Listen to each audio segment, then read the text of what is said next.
Nelson Cruz. He signs for $1 million. I don't think either of us would have ever expected that.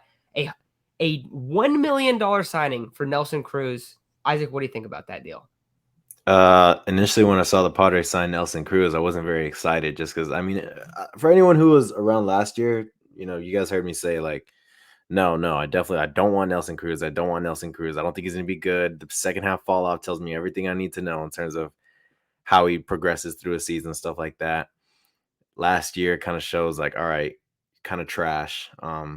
Big fall off from his year before, but apparently his eye thing was kind of holding him back. But um, after seeing it's for $1 million, can't really complain. It's like that's almost minimum in the major leagues. So a guy that's 42 has the type of clubhouse presence he has, veteran leadership he has, World Series. Or I don't know if he has World Series. I don't really remember. I think he does. But everybody likes him. Juan Soto likes him. Manny Machado likes him. Fernando likes him. Juan and Manny both played with him. So clearly there's a lot of influence from those three in terms of bringing him in. I'll take 20 home runs, a 750 OPS. I mean, the thing is, he's just a great fit for the Padres. I think he's an amazing fit for what we're trying to do right now. I don't really have much to say about it. I think in terms, if you look at like all the stats, yeah, the stats last year weren't very good, but all you can really do is hope that it's better just because he got this eye issue fixed that apparently was bugging him really bad. It was hard for him to read the ball out of the pitcher's hand. So that's, I guess, a positive that you can look at. And the fact that he's not going to be really getting everyday at bats, probably going to be him and Carpenter in a little platoon role in terms of the DH. He's never going to see the field. I hope he never sees the field. I can almost guarantee he won't see the field. But that's okay. So, I mean, 20, 25 home runs. If you're not seeing the field, you need to provide 20, 25 home runs. No negotiation. Um, but it's not a bad signing. $1 million for a guy that, everybody seems to like and is clearly going to have a big impact on the clubhouse and I guess some of the guys in general. You can't really complain. Yeah, so Isaac, you were kind of against the idea of bringing him in. I was all for it. I would have been completely wrong last year. I mean, if you go off his last year's numbers, assuming that's what he would have carried over to the Padres, he had a rough year last year. Probably his worst year in like. That was probably so that was his worst year since 2007. That's insane. But Nelson Cruz is up there in age. He's been around the league. I absolutely love this deal. One, because what are the expectations? You're signing a guy for $1 million. Are your expectations high? No. If you're signing a guy for $1 million, the idea behind that is almost like a bench bat kind of signing, right? And I see some people talking about Steven says he'll bring leadership and senior experience.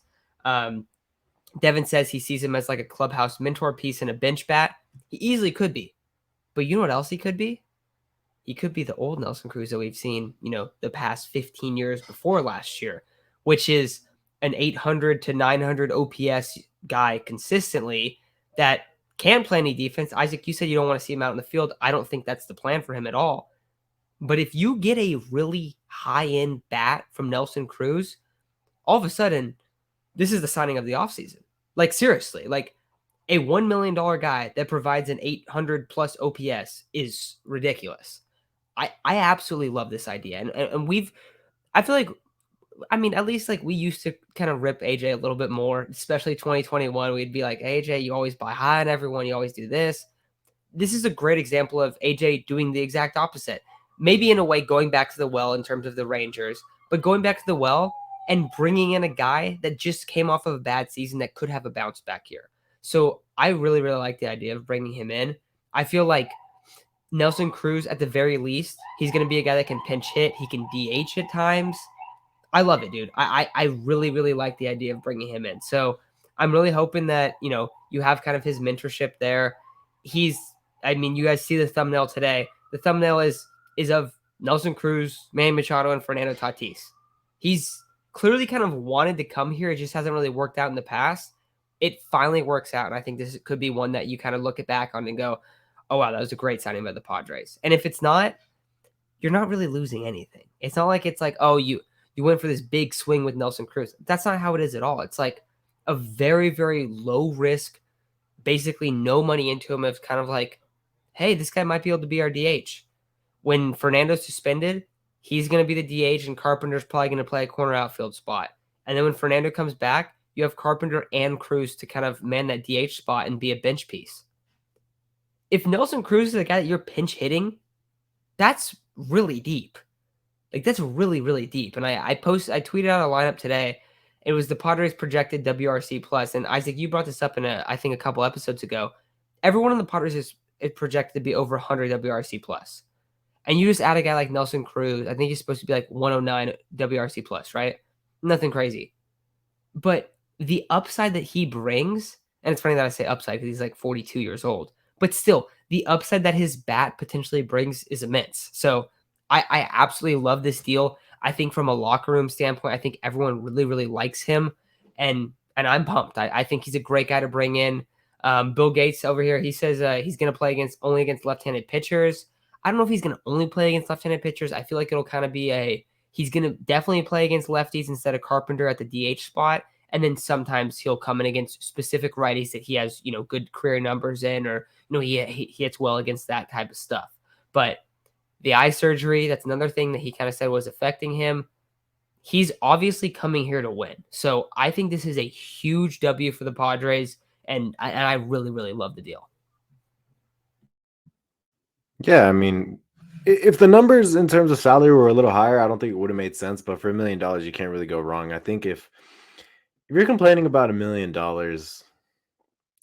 like Ben and Wood said, if you listen to them, you're just finding something to complain about. I mean, I don't, like I said, my hopes aren't high. I'm really only hoping for 20 home runs, something like that. But I think it creates a more well-rounded lineup. I think it creates opportunity for you to mix and match in terms of Matt Carpenter and Nelson Cruz. I do think he's primarily going to be the guy against lefty, but also you're going to go with the hot hand. Why? I don't know what the numbers support, but if Nelson Cruz is a lot hotter than Matt Carpenter, just ride with Nelson Cruz, even if it's a righty. But yeah, it makes a lot of sense. I don't hate the move. If it was for more money, I would hate the move, but I like it. I think for $1 million, you can't go wrong with what he's going to bring. It's might not be much pop anymore. I think the main thing was he was hitting a lot more ground balls last year. But who knows? Maybe it'll get better. And if it doesn't, oh well. Really like it's crazy low risk, medium reward. I'm not gonna say high. I'm gonna say medium. But yeah, really solid offense. There's still a pitching problem. There's still a pitching problem, but I think if not fixed before the season, because I know that's going to be everybody's main concern, the pitching problem, pitching. If not fixed before the season, it's going to get fixed at the trade deadline.